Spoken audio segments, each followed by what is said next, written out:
किसी गांव में ध्यानचंद नाम का एक व्यक्ति रहता था।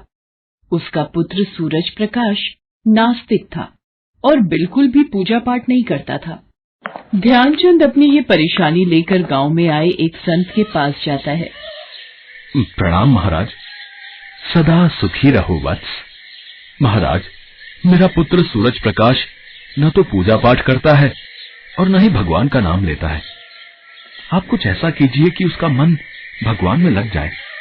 ठीक है बेटा, कल तू अपने बेटे को मेरे पास लेकर आ जा और चिंता न कर, सब ठीक हो जाएगा। अगले दिन ध्यानचंद अपने बेटे सूरज प्रकाश को लेकर संत जी के पास जाता है। संत जी सूरज प्रकाश से बोले, बेटा बोल राधे राधे। मैं क्यों बोलूं राधे राधे? बोल बेटा राधे राधे। मैं क्यों बोलूं राधे राधे? संत जी बार बार यही दोहराते रहे, बेटा बोल राधे राधे, और वो इसी तरह से मना करता रहा और अंत तक उसने यही कहा कि मैं क्यों कहूँ राधे राधे।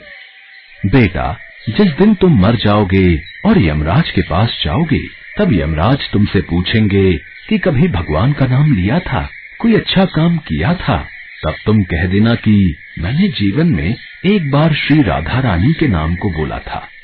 ये कहकर संत जी वहां से प्रस्थान कर गए। सूरज प्रकाश अपने पिता के साथ घर वापस आ गया। कई वर्ष बीत गए। सूरज प्रकाश बूढ़ा होकर मरने के पश्चात यमराज के सामने उपस्थित हुआ। बताओ सूरज प्रकाश, तुमने जीवन में कभी भगवान का नाम लिया है, कोई अच्छा काम किया है? हाँ महाराज, मैंने जीवन में एक बार श्री राधा रानी के नाम को बोला है। आप उसकी महिमा बताइए। एक बार राधा नाम की महिमा क्या होगी, इसका तो मुझे भी नहीं पता है। शायद इस प्रश्न का उत्तर देवराज इंद्र बता सकते हैं। तुम मेरे साथ देवराज इंद्र के पास चलो, वही बताएंगे राधा नाम की महिमा। महाराज, मैं ऐसे नहीं जाऊंगा। पहले आप मेरे लिए पालकी की व्यवस्था कीजिए, उसके पश्चात ही मैं जाऊंगा। ये बड़ी मुसीबत है, अब पहले इसके लिए पालकी मंगवाई जाएगी। ठीक है, पालकी लेकर आओ, उसमें सूरज प्रकाश बैठेगा और 4 कहार इस पालकी को उठा लो। यमराज जी, सबसे आगे वाले कहार को हटाकर उसकी जगह आप लग जाइए। सूरज प्रकाश को लेकर यमराज चल पड़े और इंद्र के पास पहुंचे। देवराज इंद्र, आपके समक्ष एक प्रश्न का उत्तर जानने आया हूँ। पूछिए यमदेव, क्या पूछना है? सूरज प्रकाश ने जीते जी एक बार श्री राधा रानी का नाम लिया था। राधा रानी के नाम लेने की महिमा क्या है?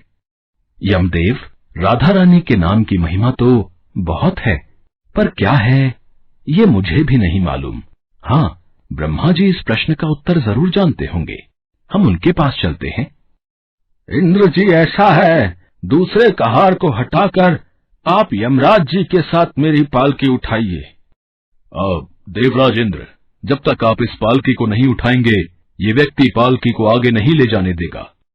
अब एक तरफ यमराज जी और एक तरफ देवराज इंद्र पालकी को उठाकर चल रहे थे।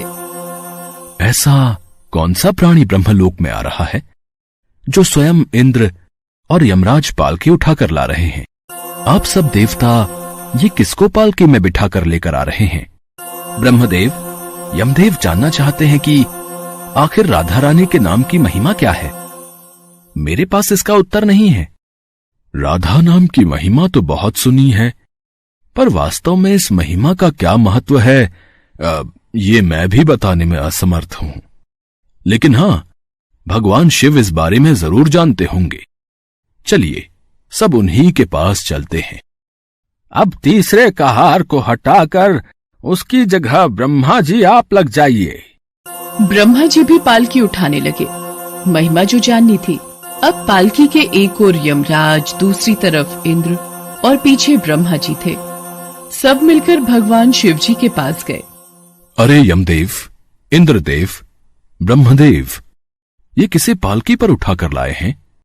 हे शिव शंकर, हम आपके समक्ष एक उलझन भरा प्रश्न लेकर आए हैं कि श्री राधा रानी के नाम की महिमा क्या है। केवल एक बार नाम लेने की महिमा आप कृपा करके बताइए। ब्रह्मदेव, सिर्फ एक बार राधा नाम लेने का महत्व तो मुझे भी नहीं पता। हाँ, भगवान विष्णु जी को जरूर पता होगा। चलिए उन्हीं से पूछते हैं। मैं भी आप सबके साथ भगवान विष्णु के पास चलता हूं। शिव जी, आप भी मेरी पालकी उठाने में लग जाइए। अच्छा ठीक है वत्स, चलो कहार, तुम हटो, यहां मैं लग जाता हूं। इस प्रकार ब्रह्मा, शिव, यमराज और इंद्र चारों देवता सूरज प्रकाश की पालकी उठाने में लग गए और सब मिलकर विष्णु जी के लोक पहुंचे। अरे यमराज जी, इंद्रदेव, ब्रह्मा जी, शिव जी, आप चारों देवता एक साथ आज विष्णु लोक में, ये बात तो चकित करने वाली है। सभी देवों ने विष्णु जी से पूछा कि एक बार श्री राधा रानी के नाम लेने की महिमा क्या है।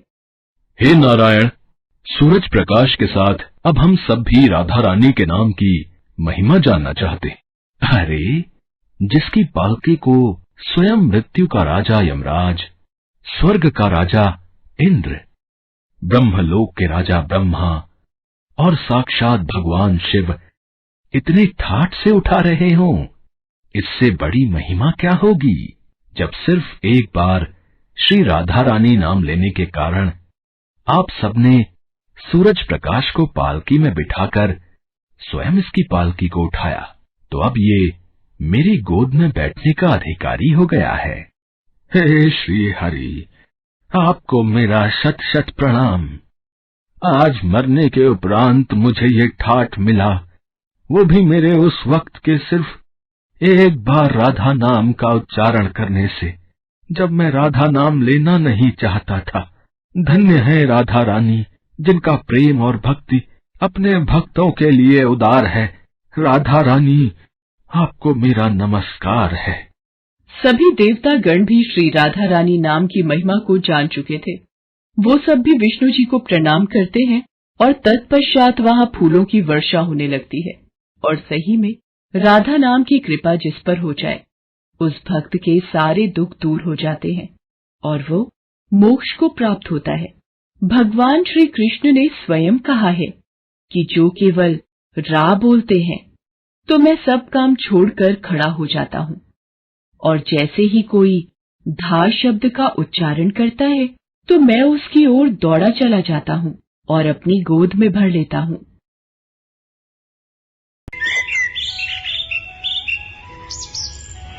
बहुत समय पहले की बात है। उत्तर प्रदेश के मथुरा जिले में राधा रानी के जन्म स्थान बरसाने में एक धनवान सेठ जी रहते थे। सेठ जी के 3 बेटे और 3 बहुएं थी। सेठानी जी का काफी समय पहले देहांत हो चुका था। सेठ जी के पास सुख, समृद्धि और धन सब कुछ था। बस सेठ जी के पास एक चीज की कमी थी, उनकी कोई बेटी नहीं थी। एक बार सेठ जी के घर एक संत आए तो सेठ जी ने उन्हें अपना दुख बताया। महात्मा जी, मेरे पास सब कुछ है, बस एक बेटी की कमी है। जीवन में जिस भी चीज का अभाव हो, उसका स्थान भगवान के भाव को दे देना चाहिए। बेटी नहीं है तो क्या हुआ, राधा रानी को अपनी बेटी मान लो। इतना कहकर संत ने सेठ जी को राधा रानी की एक तस्वीर दी। सेठ जी ने वो तस्वीर अपने कमरे में टांग ली। अब सेठ जी सोते जागते उस तस्वीर को निहारते, सुबह शाम उससे बातें करते, उन्हें भोग लगाने के बाद ही भोजन करते थे। ऐसे ही कई दिन बीत गए। सेठ जी के जीवन में बेटी का अभाव दूर हो गया था। एक दिन सेठ जी अपनी दुकान पर बैठे थे, तब घर में महिलाओं को चूड़ी पहनाने एक मणिहारिन आई। सेठ जी की तीनों बहुओं ने चूड़ी पहन ली और घर के भीतर चली गई। तभी मणिहारिन जैसे ही जाने लगी, एक छोटी सी बच्ची ने उसका हाथ पकड़ लिया।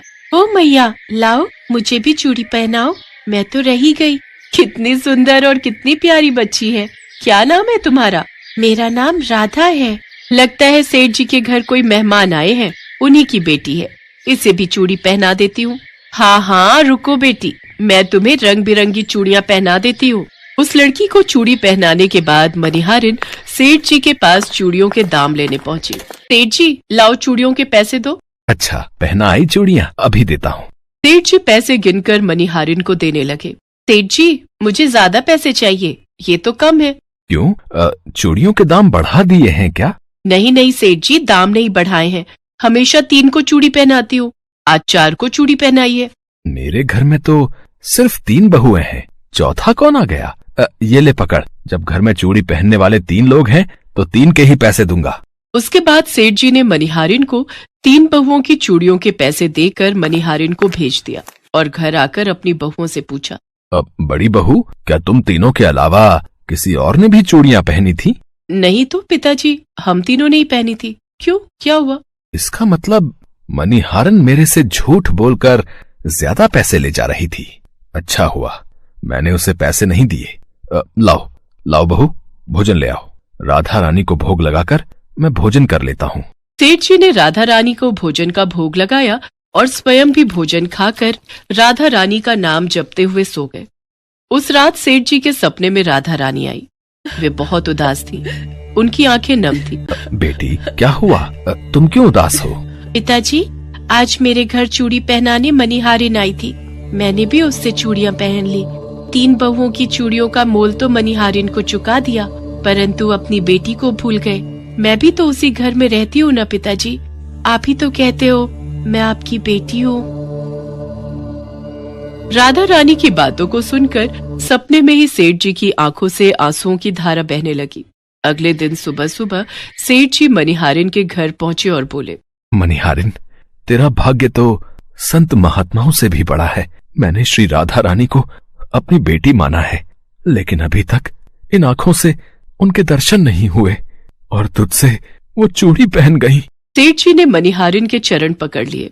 तुमने मेरी बेटी को चूड़ियां पहनाई हैं, जो मोल लेना है ले लो। सेठ जी की बातों को सुनकर मनिहारिन की आंखों से आंसू गिरने लगे। सचमुच वो मनिहारिन बहुत भाग्यशाली थी, जो उसे श्री राधा रानी को चूड़ी पहनाने का सौभाग्य प्राप्त हुआ।